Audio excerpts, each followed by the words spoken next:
हाल ही में भारत और किस देश ने चुशुल लद्दाख में 8वीं कार्प्स कमांडर स्तरीय वार्ता की है? चुशुल लद्दाख में A Nepal, B Bangladesh, C Japan और सी चीन। तो भाई चीन में चुशुल लद्दाख याद रख, ये पूछ सकते हैं चुशुल कहाँ पर है? लद्दाख में है।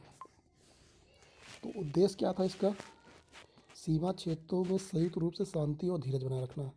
नंबर बी LAC वास्तविक नियंत्रण रेखा है पर विचारों पर स्पष्ट और गहन और रचनात्मक आदान प्रदान करना। अगले क्वेश्चन बात करते हैं। तो निम्नलिखित में किसे संयुक्त राष्ट्र की प्रशासनिक एवं बजट संबंधी प्रश्न का सलाहकार समिति का सदस्य नियुक्त किया गया है? Number A Rishi Sunak. याद कर लो फिर से, संयुक्त राष्ट्र की प्रशासनिक एवं बजट संबंधी प्रश्न पर सलाहकार समिति का नियुक्त किया गया है ऋषि सुनक, विदिशा मैत्री, कमला हैरिसन और प्रियांक राधाकृष्णन। तो हमको यही लग रहा है विदिशा मैत्री तो सही है। दो कमला हैरिसन तो आपको अगर याद रखना है तो ये हैं वाइस प्रेसिडेंट अमेरिका की। ऋषि सुनक भी किसी पद पर हैं। प्रियांक राधाकृष्णन आपने सुना नहीं होगा, विदिशा मैत्रा ही होगा, ऐसे आप कर सकते हो नॉमिनेट। 3 साल का कार्यक्रम है भैया ये, 1 जनवरी 2021 से शुरू होगा। एशिया प्रशांत राज्यों के समूह में 2 नामांकित उम्मीदवारों में से एक थी ये। किस भारतीय कमान ने 3 दिवसीय 3 नवंबर से 5 नवंबर 2020 तक त्रिसेवा लड़ाकू अभ्यास बुल स्ट्राइक का आयोजन किया है? नंबर 1 अंडमान निकोबार की कमान, पूर्वी कमान, दक्षिणी कमान और पश्चिमी नौसेना कमान। तो अंडमान निकोबार की कमान 3 नवंबर से 5 नवंबर से त्रिसेवा लड़ाकू अभ्यास बुल स्ट्राइक का आयोजन किया है अंडमान निकोबार। हर बुल स्ट्राइक की बात करते हैं, त्रिसेवा लड़ाकू अभ्यास है तो संचालित अंडमान और निकोबार कमान द्वारा हुआ है। स्थान टेरेसा द्वीप निकोबार की स्थित है। टेरेसा द्वीप के बारे में पूछ सकते हैं कहाँ स्थित है, तो निकोबार द्वीप में स्थित है। निम्नलिखित में किस राज्य में कुपोषित बच्चों के स्वास्थ्य की स्थिति में सुधार के लिए मिशन संपूर्ण की पहल की है? तो बच्चों के स्वास्थ्य के लिए मिशन संपूर्ण पहल कहाँ स्टार्ट की है? केरल, बी असम, सी गोवा और डी बिहार। तो ये किया भैया असम में। कुपोषित बच्चों के स्वास्थ्य की स्थिति में सुधार के लिए मिशन संपूर्ण पहल की असम में क्या किया है? चालू किया है। तो इसका मिशन संपूर्ण का उद्देश्य क्या था? बच्चों को तीव्र कुपोषण की पहचान करना और उन्हें समस्या से मुक्त करने के लिए आवश्यक कदम उठाना। बोंगईगांव जिला प्रशासन असम द्वारा शुरू किया गया है। यह कार्यक्रम पोषण माह के मद्देनज़र शुरू किया गया था। हाल ही में किस देश ने पेरिस जलवायु समझौतों से औपचारिक रूप से वापस ले लिया गया है? बताना है किस देश ने पेरिस जलवायु समझौते से औपचारिक रूप से वापस ले लिया है? फ्रांस, अमेरिका, ईरान और ब्रिटेन। तो अमेरिका में क्या कर लिया है? पेरिस जलवायु समझौते से औपचारिक रूप से वापस ले लिया अमेरिका। तो अमेरिका जब औपचारिक रूप से इस समझौते से बाहर निकलने वाला एकमात्र देश बन गया है जब से 2015 में अपनाया गया था। पेरिस जलवायु समझौता पर 2015 में हस्ताक्षर किए गए थे। उद्देश्य क्या था इसका? जलवायु संगठन को बिगड़ते प्रभाव की रक्षा करना। तो आपको ये पूछ सकता है कि पेरिस जलवायु समझौता पर भारत ने हस्ताक्षर कब किए थे? 2015 में किए थे। भारत का पहला हाथी पुनर्वास केंद्र कहाँ स्थापित किया गया है? तो बिहार, नंबर बी झारखंड, सी केरल और डी उत्तर प्रदेश। तो केरल में किया गया। भारत का पहला हाथी पुनर्वास केंद्र केरल में स्थापित किया गया है। केरल के कोट्टूर पूछ सकता है कहाँ पर है? कोट्टूर शहर कहाँ पर है? तो केरल में है। यहीं पर क्या किया गया? हाथी पुनर्वासन का स्थापन किया गया है। दुनिया के सबसे बड़े जानवरों की देखभाल और इलाज केंद्र बन गया है कौन? कोट्टूर केरल। निम्नलिखित में किसे तंजानिया का राष्ट्रपति नियुक्त किया गया है? साद हरीरी, जायद बोल्सोनारो, तोआसिंगवेन, जाम पोम्बे मुंगूफुली। तो देखो यहाँ तो जायर बोल्सोनारो आप नहीं कह सकते हो, तोआसिंगवेन भी नहीं कह सकते हो।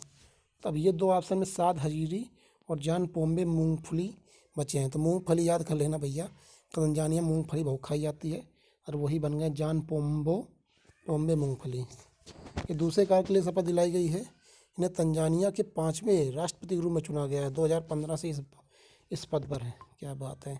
हाल ही में किस टेनिस खिलाड़ी ने ATP के 1000 मैच जीतने की उपलब्धि हासिल की? इंपॉर्टेंट है। नोवाक जोकोविच, number B Rafael Nadal, C Roger Federer, D Andy Murray. तो राफेल नडाल ने क्या किया है? ATP के 1000 मैच जीतने की उपलब्धि हासिल की है। राफेल नडाल ने 1000 मैच जीतने वाले चौथे खिलाड़ी हैं। हाल ही में निम्नलिखित में से किसे भारतीय राष्ट्रपति विद्यादेवी भंडारी द्वारा नेपाली सेना के जनरल मानक रैंक से सम्मानित किया गया है? किसे राष्ट्रपति विद्यादेवी भंडारी द्वारा किसे दिया गया? M Naravane, GC Murmu, Bipin Rawat. तो बी ऑप्शन भैया इसका सही होगा, एम नरवणे। ये है कौन? अब देखो दोनों मिलिट्री के बीच मजबूत संबंधों दर्शाता है। भाई प्रदान आदान करोगे तो क्या होगा? मिलिट्री बीच संबंध होगा। यह परंपरा 1950 से शुरू हुई है। जनरल के एम करियप्पा करियप्पा पहले भारतीय सेना प्रमुख 1950 में उस पद से अलंकृत किए गए थे। अगला बात करें, धर्मेंद्र प्रधान ने ओपेक के सदस्य देशों को भारत के निवेश के लिए आमंत्रित किया। ओपेक सदस्यों की संख्या कितनी है पूछ सकता है। तो ओपेक सदस्यों कितनी संख्या है? तो इस सदस्यों की संख्या है 13 है। अब बात करते हैं ओपेक की। ओपेक भारत ओपेक ऊर्जा वार्ता की फोर्थवी उच्च स्तरीय बैठक है। सह अध्यक्षता किसने की? धर्मेंद्र प्रधान और मोहम्मद सानूसी बरकिंदो ओपेक सचिवालय के महासचिव हैं। धर्मेंद्र प्रधान और मोहम्मद सानूसी बरकिंदो, याद कर लेना है। धर्मेंद्र प्रधान और मोहम्मद सानूसी बरकिंदो ओपेक के सचिवालय के महासचिव हैं। धर्मेंद्र प्रधान कौन है? प्राकृतिक और पेट्रोलियम गैस मंत्री हमारे इंडिया के। किस मैसेजिंग प्लेटफॉर्म ने भारत में अपना यूपीआई पेमेंट फीचर लॉन्च किया है? बताना है कौन से? WhatsApp, Telegram, WeChat, Facebook messenger. तो व्हाट्सएप ने क्या किया है? अपना यूपीआई पेमेंट फीचर लॉन्च किया है व्हाट्सएप ने। तो national payment corporation of India NPCI ने इसे मंजूरी दी है। रक्षा मंत्रालय ने भारत पाक युद्ध के भारतीय सशस्त्र बलों की जीत की याद में लोगों को डिजाइन आमंत्रित किया है। तो बताना है कल ये हुआ था 1971 में। आपको याद होना चाहिए भारत पाक युद्ध जब हुआ था, कब हुआ था? जब बांग्लादेश को वहाँ से क्या मिलेगी? आज़ादी मिली थी। तो विजेता को 50,000 रुपये नकद पुरस्कार मिला है। लोगो डिजाइन दिशा निर्देश सभी उद्धरण द्विभाषी अंग्रेजी और हिंदी थे। भारतीय थल सेना, भारतीय नौसेना, भारतीय वायुसेना भागीदार का चित्रण है। प्रदेश सेना का उपहास करने, अपमान करने के बजाय हमारे सशस्त्र बलों की उपलब्धियों का स्मरण करना चाहिए। अगला क्वेश्चन क्या है? आईआईटी मद्रास ने स्वच्छ प्रौद्योगिकी के लिए निम्नलिखित में किस देश की फर्म के साथ समझौता किया? Austria, Japan, Israel, Italy. तो जापान के साथ किया आईआईटी मद्रास ने स्वच्छ जल प्रौद्योगिकी के लिए। निम्नलिखित में किस देश की फर्म के साथ समझौता किया? जापान के साथ किया है। कि दुनिया भर में स्वच्छ और सुरक्षित पेयजल की सुविधा उपलब्ध कराने के लिए पर्यावरणीय चुनौतियों को हल करने के लिए अभिनव उत्पादों को विकसित करना है। और ये किस विधि को दिया गया? ICCW फुल फॉर्म पूछ सकता है, Indian council for child welfare, है ना। और ICCW अगर बात करें ये जापानी फर्म है, इसी पर हस्ताक्षर किया गया है। निम्नलिखित में किसने छात्रों को कैरियर कौशल प्रदान करने के लिए प्रोजेक्ट फ्यूचर रेडी शुरू किया है? NCERT, NSDC, CBSE, NCIC। तो NSDC इसने क्या किया है? कैरियर कौशल प्रदान करने के लिए प्रोजेक्ट फ्यूचर रेडी शुरू किया है। अब बात करते हैं NCERT American India foundation, Dell technology और मुंबई विश्वविद्यालय के साझेदारी में 1 लाख से अधिक छात्रों के लिए मुंबई और दिल्ली NCERT में 60% महिलाएं शामिल किए गए। इसमें निम्नलिखित में से किस राज्य सरकार ने 150 सरकारी IIT अपग्रेड करने के लिए टाटा टेक्नोलॉजी के साथ अनुबंध किया है? 150 सरकारी ITI को अपग्रेड करने के लिए टाटा टेक्नोलॉजी के साथ अनुबंध किया है। कर्नाटक, आसाम, उड़ीसा, हिमाचल प्रदेश। तो कर्नाटक है। 150 सरकारी ITI को अपग्रेड करने के लिए टेक्नोलॉजी के साथ अनुबंध किया है।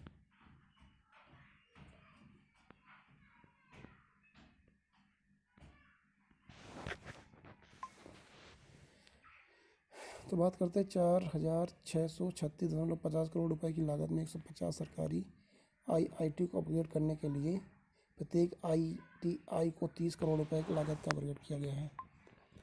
किस बैंक ने MINE नाम से अपने सहस्त्राब्दी ग्राहकों के लिए देश का पहला व्यापक बैंकिंग कार्यक्रम शुरू किया गया है? किस बैंक ने MINE नाम से अपने सहस्त्राब्दी ग्राहकों के लिए देश का पहला व्यापक बैंकिंग कार्यक्रम शुरू किया है? ICICI bank, number B HDFC bank, number C Kotak Mahindra bank, axis bank. तो ICICI बैंक ने क्या किया है? शताब्दी ग्राहकों के लिए पहला व्यापक बैंकिंग कार्यक्रम शुरू किया है ICICI बैंक की बात करें तो ये तत्काल बचत खाता बैंक है। और ये नए रूप में ऑटोमोबाइल बैंक का मोबाइल बैंकिंग ऐप है, तुरंत व्यक्तिगत ऋण को ओवरड्राफ्ट कर देगा। बढ़िया है। गुजरात में जामनगर एयरबेस पर 3 राफेल विमानों का दूसरा जत्था उतरा है। निम्नलिखित में कौन राफेल का निर्माता है? तो बताना है, जो 3 जत्था उतरा हुआ है कहाँ, जामनगर गुजरात में। पूछ सकता है कि पहला मतलब एयरबेस जो आया था राफेल विमानों का, तो कहाँ पर आया था? गुजरात के जामनगर में आया था। और इसको बनाने वाला कौन है? बोइंग, नॉर्थन ग्रुपेन, लॉकहीड मार्टिन या डसाल्ट एविएशन। तो आपको पता है डसाल्ट एविएशन ने किया है। ठीक है। भारतीय वायुसेना अम्बाला में किया गया है। अम्बाला स्थित वायुसेना के 17 स्क्वाड्रन गोल्डन एरो में शामिल 10 सितंबर को किया गया था। हाल ही में रक्षा अनुसंधान और विकास संगठन डीआरडीओ ने इंटीग्रेटेड टेस्ट रेंज चांदीपुर में समर्पित पिनाका रॉकेट का परीक्षण किया है। इंटीग्रेटेड टेस्ट रेंज चांदीपुर एक समर्पित पिनाका रॉकेट का परीक्षण किया है।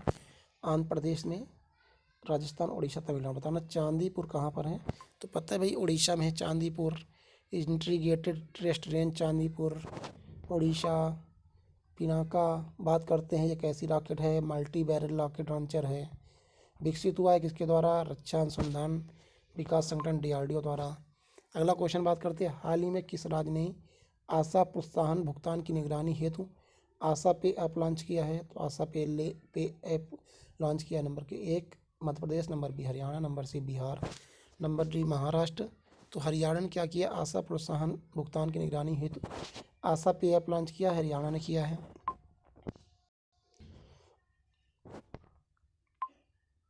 अगला क्वेश्चन, निम्नलिखित में किस राज्य में पर्यटन सुविधा केंद्र प्रसाद योजना के तहत उद्घाटन केंद्रीय पर्यटन राज्य मंत्री द्वारा किया गया है? पर्यटन सुविधा केंद्र किसके द्वारा लॉन्च किया? Number 1 Karnataka, number B Tamil Nadu, number C Kerala, number D Odisha. तो बताना है आपको किसने लॉन्च किया है। तो भाई केरल में लॉन्च किया गया है पर्यटन सुविधा केंद्र। किसके लिए है ये? केंद्रीय पर्यटन राज्य मंत्री ने लॉन्च किया है।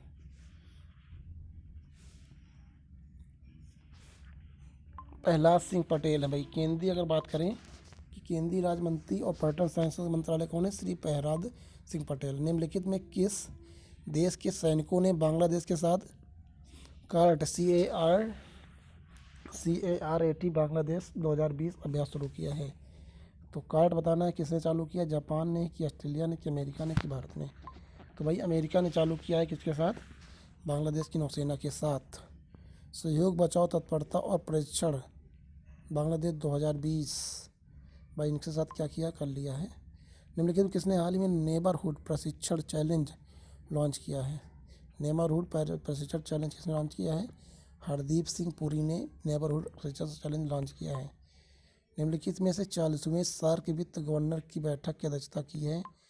तो 40वें सार्क वित्त गवर्नर बैठक की अध्यक्षता की है शक्तिकांत दास ने। शक्तिकांत दास जो भारतीय रिजर्व बैंक के गवर्नर हैं।